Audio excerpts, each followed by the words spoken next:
Hi there, this is Ranjit, and in this video we'll be doing the full review for this Lenovo ZUK Z1, and I have been testing this device for 2 weeks now. I used it with my primary SIM for 8 days and thereafter with my secondary SIM. I won't go in depth regarding the physical overview or the specs. I have covered all those aspects in my unboxing video. You can have a look at the specs on this side. In this review we are just going to jump directly to the things that I like about this device and the things that I did not like. And I have been taking down some notes, as you can see, quite a bit. So I'll be sticking to these notes that I was noting down for the last 2 weeks for this review. And first, let's quickly jump regarding the things that I liked about this device. So the first thing that I really liked about this device is that if you listen to a lot of music, then the sound output via the headphone jack is actually really good. I really enjoyed the music coming out from the headphone jack. But sadly, moving to the speaker, it is just having a single speaker. So the output is just okay. But if you listen to music via the headphone jack, the output is actually really good. Next, I got this question also a lot regarding the cellular call quality on this device, and the cellular call quality on this device was actually really good. I used it with Airtel 4G and the cellular reception was very good. I did not have any network issues. Next, moving to the fingerprint scanner, it has a fingerprint scanner here on the front, and it's the home button is the fingerprint scanner, and if you just tap it, it works. And the fingerprint scanner worked actually really well in my opinion. Now moving to the camera, things get actually really interesting. I feel this is the one of those rare devices in this budget range that we get optical image stabilization. The rear facing camera actually is a 13 megapixel shooter, and as you can see with these sample shots, the camera performance is actually really good thanks to optical image stabilization. As you can see, the shots that we took outdoors come out to be actually really good, but the thing is that even pictures that we take in semi-indoor conditions and also in artificial lighting, those pictures also actually come out to be really good. In fact, I feel this ZUK Z1 has a very good color accuracy even in indoor lighting conditions, which is sort of rare. In very low lighting conditions, yes, there is a bit of noise in the pictures, but again, I haven't seen anything better at this price point. Moving to the front facing camera, it's a 8 megapixel shooter, and again, as you can see from the sample shots, the pictures from the front facing camera were also very good. I also shot a video with the front facing camera. Again, as you can see, the video quality was also very good. The only con is that the audio pickup from the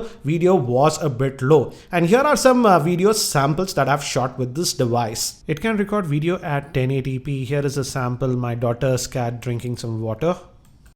Recording this sample footage with the ZUK Z1, and I'm just walking to give you an idea how will be the stabilization, because this one has optical image stabilization. So as you can see, in terms of camera performance, the camera performance was actually very good on this device thanks to that optical image stabilization. And as of now, considering its price point in India, that's 13,500 rupees, that's close to about $200, I feel the camera performance is actually really good. Now moving to battery life, it has a sealed battery which is a 4100 milliamp hour battery, and as you can see from these screenshots, the battery life also was very good. With my typical days usage over 7-8 days, I used to always get over 5 hours of screen on time, and you can also get screen on time as good as about 6.5 hours. Even if we talk about the standby life was also very good. And with my typical usage, I had to charge it once in 1.5 days. So even the battery life is actually really good. And it uses the new USB-C type port to charge. And the charging time is not the quickest, considering that it has a 4100 milliamp hour battery. I did not time it exactly, but it was slightly over 2 hours for charging this device with the supplied charger.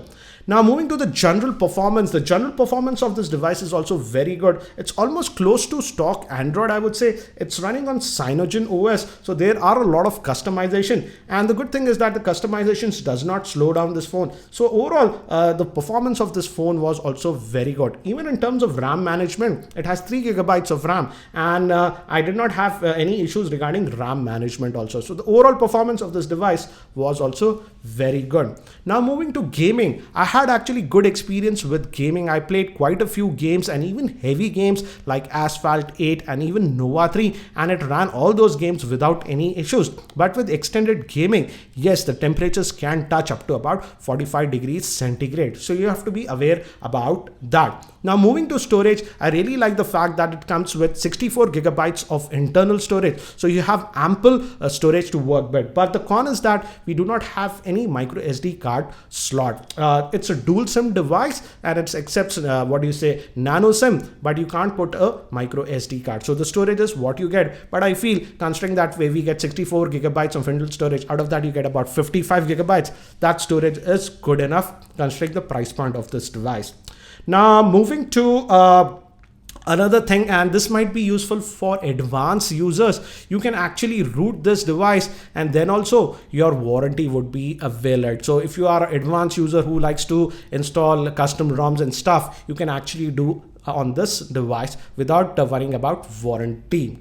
Also, some of you have asked about this. It has all the important sensors like gyroscope, compass, proximity sensor, etc. And I also tested it with YouTube 360 degrees videos and that also worked. So it can work with VR apps. Also, lastly, I really like the fact that Lenovo has priced this device very aggressively in India. It's priced at just rupees 13,500, and I have to say you are getting a lot of hardware for that price. Now let's move to the things that I actually did not like on this device. And the first thing that I did not like and that bugged me a lot on this device is the auto brightness sensor.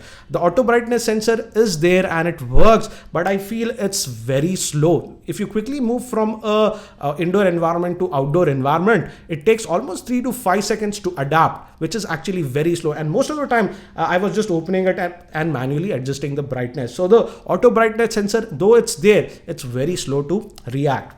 I also noticed some minor UI lag when I was using this device, especially in terms of animations. For example, in Twitter app, we have a lot of animations when we move from one pane to another pane, and they were a little bit slow, which was very puzzling because in terms of gaming performance, it ran all the heavy games also without any issues. So I could actually fix that. You have to just go to the developer mode, and in the animations, the default animations is set at 1x. When I lowered it to 0.5x, the lag was gone. But sadly, you have to make that tweak. Otherwise, you might notice some minor UI lag here and there. So it's sad to see that we have that animation lag by default. But if you go to the developer mode, you can fix that. Also, another thing I do not like is that it comes with CyanogenOS by default, and still as of now it's running on the Android version 5.1. So again, the future Android updates will be slow to get. Yes, I know you can flash the nightlies of Cyanogen and get Android Marshmallow, but again, it's not available as a stable build as of now. So in terms of Android updates, it's not the quickest that we have seen. I also do not like the fact that it does not have any IR blaster. So if you're looking for that, that is simply not there. Also, it is running on the Snapdragon 801 chipset, which is actually still a very good chipset. It ran the phone very well, I would say, without any lag, and also played games without any issues. But still, the fact is that it's almost a 2.5 years old chipset. So you have to be aware of that. Also, I do not like the default gallery app that they have provided. I feel the gallery app is a little bit slow to load images. As you can see, it's populating the images a little bit slow. If you move on quickly, it's actually really slow. So I don't like the default gallery app that is supplied. It's actually really slow. Also, moving to the camera performance is good, but I do not like the default camera app that is supplied on this device. I feel the camera app is sort of limited, and also when you use the tap to focus functionality, it most times actually overexposes. So I would say use a third-party camera app if you want to get the best results. I had the same problem with even the Nexus 6P. If you have watched my Nexus 6P review, I suggest that you use third-party apps for the camera. That's the same case even with this one, I feel. So overall, these were some of the things that I did not like about this device. But overall, I feel it's a very good device considering the price point of just around 13,500. Yes, I would have complained if the pricing was around 18 to 20,000. For example, the OnePlus One is almost coming with the same hardware. It also comes with 64 gigabytes of internal storage, and the OnePlus One 64 gigabyte variant is still priced in India at 20,000, and the OnePlus One does not even have a fingerprint scanner or optical image stabilization. So considering the price point of about 13,500, I feel the ZUK Z1 is a very good device, and again it has very good camera performance. The fingerprint scanner actually works very well, and also it has very good battery life. So overall I feel at the price point of around 13,500, this ZUK Z1 is a very good phone. Again, I have also posted its gaming review in a separate video, so you can check out that for more info. I hope you found this video review helpful. If you found it helpful, I'll appreciate if you can click the like button, and if you're not subscribed to my YouTube channel, hit that subscribe button. Thanks for watching. This is Ranjit, and I hope to see you in my next video.